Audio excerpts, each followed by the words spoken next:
Welcome back. Chairman رویت ہلال committee مولانا عبد الخبیر آزاد کہتے ہیں ملک بھر میں رمضان المبارک کا چاند نظر آنے کی کوئی شہادت موصول نہیں ہوئی۔ ملک میں پہلا روزہ 2 مارچ بروز اتوار کو ہوگا۔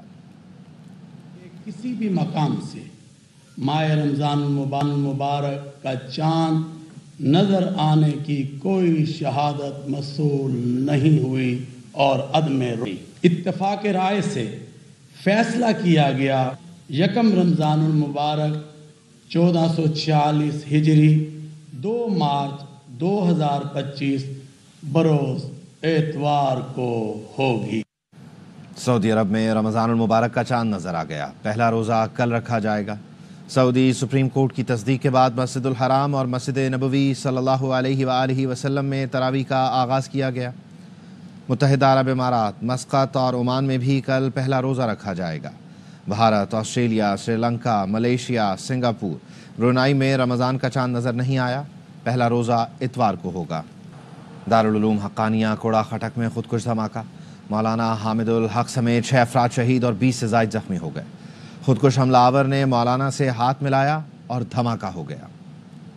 کا ٹائم حامد صاحب نکل رہا تھا، پتہ نہیں لگا درس کیا سوئسائڈ بامبنگ کی اور بظاہر کوئی ٹارگیٹڈ لگ رہی ہے۔ شہرہ میں دارالعلوم حقانیہ کوڑا خٹک میں خودکش دھماکہ، JUI سین اور دفاع پاکستان کونسل کے سربراہ مولانا حامد الحق شہید ہو گئے۔ جمعہ کی ادائیگی کے بعد مولانا حامد الحق مسجد سے نکلنے لگے تو دروازے پر کھڑا لڑکا ان سے ہاتھ ملانے آگے بڑھا اور خود کو اڑا لیا۔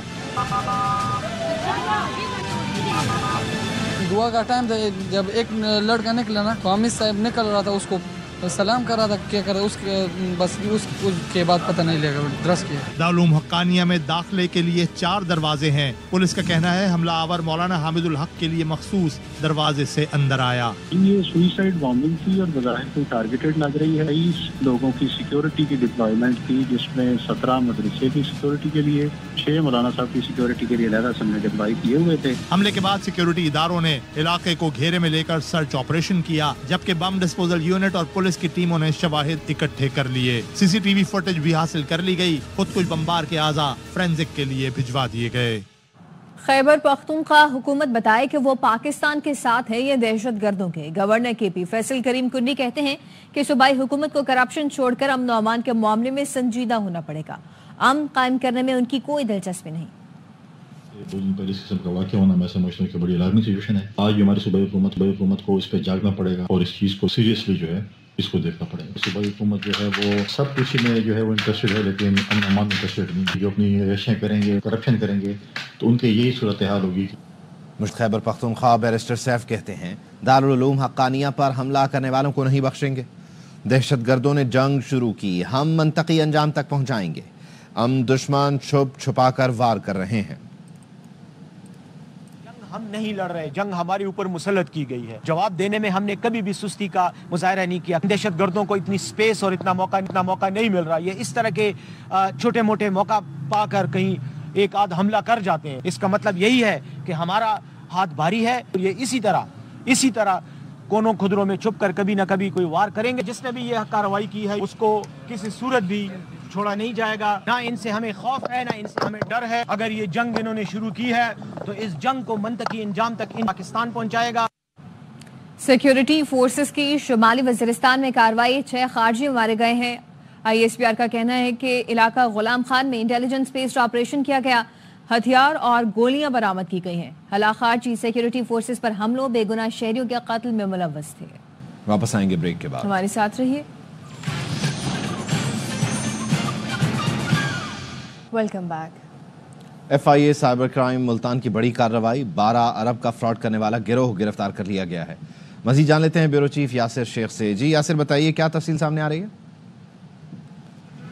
جی دیکھیے کہ شاید بتایا جا رہا ہے کہ ملک کی تاریخ کی ایک بڑی کارروائی جو ہے FIA نے کی ہے، FIA سائبر کرائم ملتان نے، کہ جہاں 12 ارب روپے کا فراڈ کرنے والی جو ہے فارکس ٹریڈنگ کے نام پہ، بیرونی سرمایہ کاری کے نام پہ، وینس گروپ آف کمپنیز کے نام سے کمپنی لانچ کی گئی تھی، جس کے اندر 200 سے زائد جو ہے شہریوں نے جو ہے سرمایہ کاری کی، اور تقریباً اس کا حجم جو ہے 12 ارب روپے سے زیادہ بتایا جا رہا ہے۔ FIA نے اس پہ کارروائی کی ہے اور تمام ایک ملزم کو جو ہے آج لاہور ایئرپورٹ سے گرفتار کیا گیا، زاہد صدیق کو، جبکہ اس کی نشاندہی پہ ملتان ماڈل ٹاؤن سے کارروائی کرتے ہوئے امتصال اکرم اور محمد اقبال کو گرفتار کیا گیا۔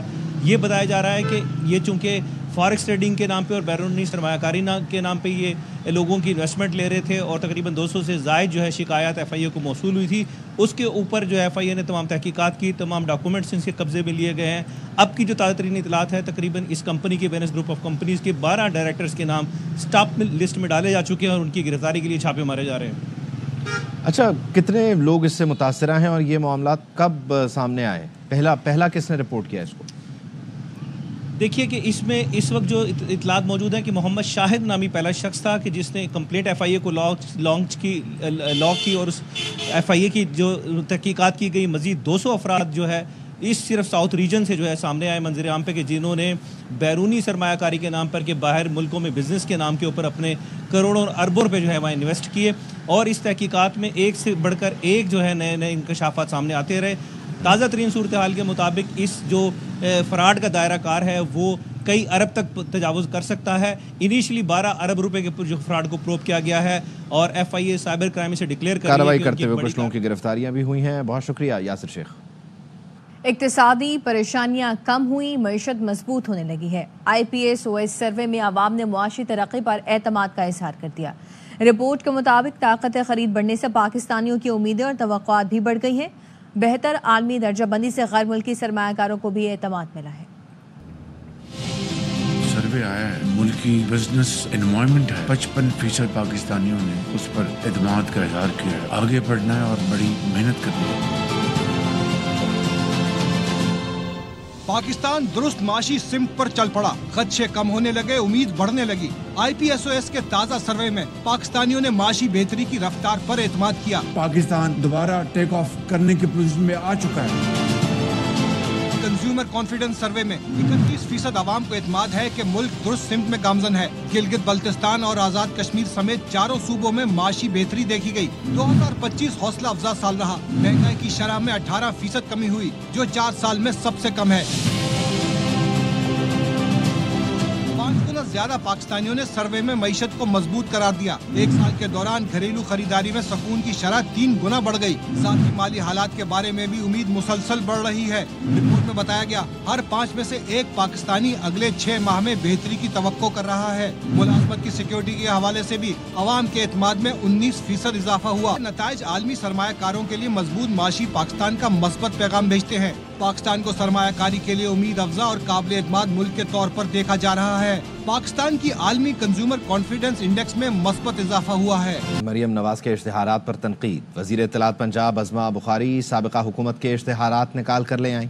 کہتی ہیں مریم نواز کے اشتہارات میں اقدامات بتائے گئے، بزدار کے اقدامات میں خالی صفحے چھاپے گئے، بتانے کو کچھ نہیں تھا. پی ٹی آئی کا دور حکومت اسکینڈل سے بھرا رہا. سے یہ کیمپین شروع کی منصوبے تحریک انصاف کے تختی مریم نواز 100 دن مکمل ہوئے تھے تو انہوں نے خالی پیج چھاپا. مصروف تھے افسران کی ٹرانسفر پوسٹنگ پیسے لے کر کرنے میں. چینی سکینڈل، آٹا سکینڈل، گندم سکینڈل. مصروف تھے ایڈ کے اندر اپنا بتانے کے لیے ان کے پاس کچھ نہیں تھا. کوئی ایک منصوبہ نہیں چھپا تھا اللہ کے فضل سے. مریم نواز صاحبہ کے اشتہارات میں عمارتیں نہیں چھاپی، ان کے اقدامات بتائیں. یوٹیوبرز مرے چلے جا رہے ہیں، ان کے لیے یہ کہ وہ سپلیمنٹ چھپائیے. بہت خوبصورت جی کتاب چھاپی گئی ہے ان کے کارنامے. بزدار جس نے کخ کر کے نہیں دکھایا اس پنجاب کے اندر. مزے کی بات یہ کل تک وہ یوٹیوبر جو خود عمران خان کی ناکامی کی وجہ بزدار کو کہتے تھے، آج ان کو بڑا اعتراض ہے، آج ان کو بڑا تکلیف ہو رہی ہے. افغانستان اور آسٹریلیا کا میچ بارش کی نظر ہو گیا. دونوں ٹیموں کو 1-1 پوائنٹ دے دیا گیا ہے. کینگروز چیمپئنز ٹرافی کے سیمی فائنل میں پہنچ چکے ہیں. افغانستان کو ٹاپ 4 میں رسائی کے لیے جنوبی افریقہ کی بڑی شکست درکار ہے. بابر اعظم، شاہین آفریدی، نسیم شاہ اور حارث رؤوف نیوزی لینڈ کے دورے پر قومی ٹیم کا حصہ نہیں ہوں گے. ذرائع کا کہنا ہے چیمپئنز ٹرافی میں ناقص کارکردگی کے بعد سینئرز کو آرام دینے کا فیصلہ کیا گیا ہے. نیوزی لینڈ میں کپتانی کسے سونپی جائے یہ فیصلہ بعد میں ہوگا. پاک New Zealand white ball series 16 March سے شیڈیول ہے. وائٹ بال کرکٹ میں لگاتار ناکامیاں. جوز بٹلر نے انگلینڈ کی کپتانی چھوڑنے کا اعلان کر دیا ہے. کراچی میں پریس کانفرنس کرتے ہوئے کہا، ٹیم کا بہتر مستقبل چاہتا ہوں. جنوبی افریقہ کے خلاف آخری بار فرائض انجام دوں گا. بٹلر کی قیادت میں انگلش ٹیم پچھلے 23 میں سے 17 ون ڈے ہار چکی ہے. ورلڈ کپ 2023 اور چیمپئنز ٹرافی کے پہلے راؤنڈ سے ناک آؤٹ بھی ہوئی. Just to let you all know, I'm going to stand down as England captain. Just feels like it's the right time for me and also for the team to have a change. 2 losses and being out of the tournament. Hopefully somebody else who can come in and work closely alongside Baz to take the team back to where it needs to be.